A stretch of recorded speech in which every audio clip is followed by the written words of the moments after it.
Okay, welcome back. On the heels of the alleged rape and abduction of the Kerala actor, another Southern star has made a shocking disclosure. Noted Tamil actress Varalaxmi Sarathkumar, who is also the daughter of an actor turned politician, revealed that an indecent proposal was made to her by a venant and known TV boss who asked her to meet him outside the office.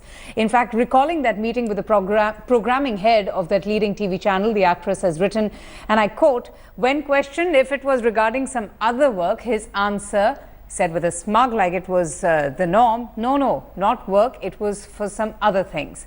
Without specifying when the incident occurred, the actress further tweets, and I quote, "I hid my shock and anger and told him, sorry, please leave."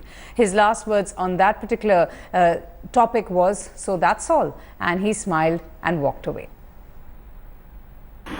See, basically, because again, when you say you're trying to hide my identity and I know you're trying to save my privacy, but the whole point remains that it again implies that as if the woman is being shamed and not the man. So there's nothing to feel shameful about here. I think it's about time the women start taking a stand, because we need to make everybody understand that it's not us, in spite of us being the victims, it's not that we are who are shamed. It's the men that have to be shamed and have to be ashamed of what they're doing. In fact, the nature of the conversation was highly professional, because we had a half-an-hour meeting about the work. And we finished talking about that, and during the end of the conversation, he just suddenly out of the blue says, so when can we meet outside? So I was a bit confused. I said, I'm sorry, for something else? For work? He said, no, I mean for other things. So I said, please, you can leave, because, I didn't know whether to punch him or to actually feel sorry for the man, because he didn't seem to think what he did was wrong. And that's where, that struck me, saying that's what our society is about. People don't even think that it's wrong. They think it's all right to talk to a woman that way. Well, I think it's about time, don't you think? Because every time we keep saying it is sexist, it's sexist, it's sexist, at some point it has to change. For example, sati was legal for the longest time, but then eventually we got rid of sati. So this has to be, it has to start somewhere, and you start cleaning up somewhere. And if we don't start now, our future generations are never going to get rid of the word rape, are never going to ever get rid of the word, abuse or molestation or child abuse, or which all these words are just going to be in our vocabulary. Okay, that is the very, very respected and known Varalakshmi from Tamil Nadu, who was just narrating her very harrowing experience with that particular person who asked her a very indecent question. She, in fact, very honestly tweets about the same. But I think a very important point that she makes there is that it's high time that the woman doesn't feel a sense of shame, and that actually it should be the man who should be feeling just that, for even asking or even thinking, of that kind of a question to ask. So that was about Varalakshmi, who has alleged harassment by a top TV executive. She has also tweeted about her ordeal. She has tweeted about the conversation that she had with this top TV executive, with the gentleman that she was supposed to work with. And though she hasn't really disclosed the identity of the man, but she goes to great details to narrate the experience. I'm going to go straight across now to Akshaya for more on this. Akshaya, good afternoon. I think one thing that really stands out, and something that is very refreshing and welcoming, is how, more and more women are speaking up about these, very disturbing, harrowing experiences. I mean, most of them, they remain silent. They don't want to talk about it. But this is good that she's speaking up and talking about this in great detail.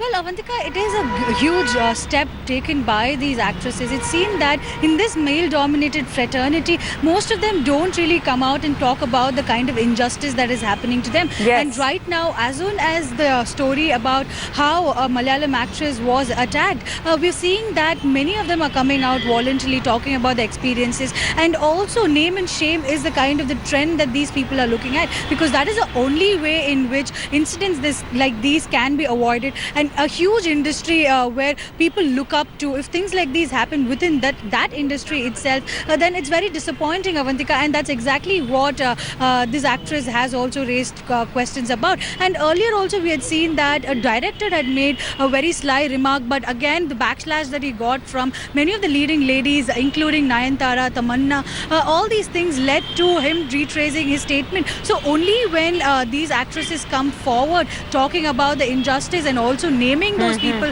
who are involved in these kind of acts, will this trend come to an end, Avantika? You know, that is the unfortunate part, because the actress hasn't really named or identified the programming head of this noted TV channel. Do we have a hint as to who really was she indicating at, who had made that indecent proposal to her?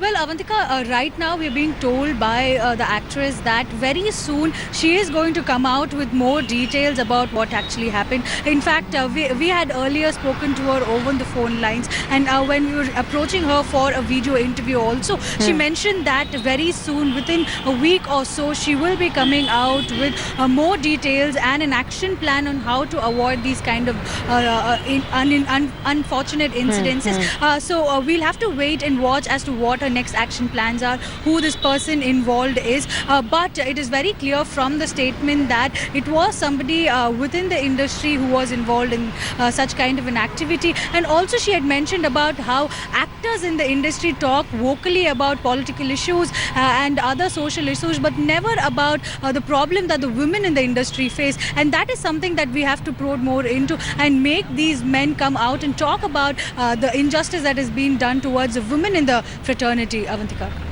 You know, Akshaya, the casting couch experience is not just restricted or limited to the film fraternity. In fact, there are many women in various other fields of work who are also subjected to this kind of experience. So you know, it's very interesting that when actresses or women of prominence come out and speak up, it gives a lot of reassurance and strength to others who don't perhaps have a similar kind of courage to do so.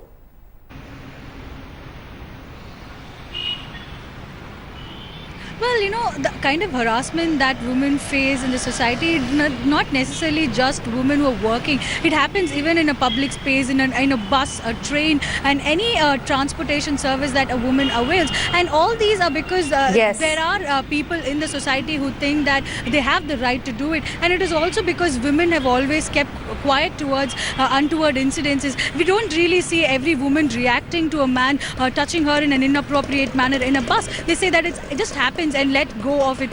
So once when we start reacting to even the minor incidences that happen, maybe a person hooting at you, or even when somebody makes sly remarks at you, all these minor things, when we start reacting towards it, that's when the change really happens. And yes, when prominent figures like Absolutely, Akshaya. All right, we just have a bit of a freeze there in her audio link. But thank you so much, Akshaya, for speaking to us and getting us more details about the experience that has been narrated by a prominent Tamil actress through.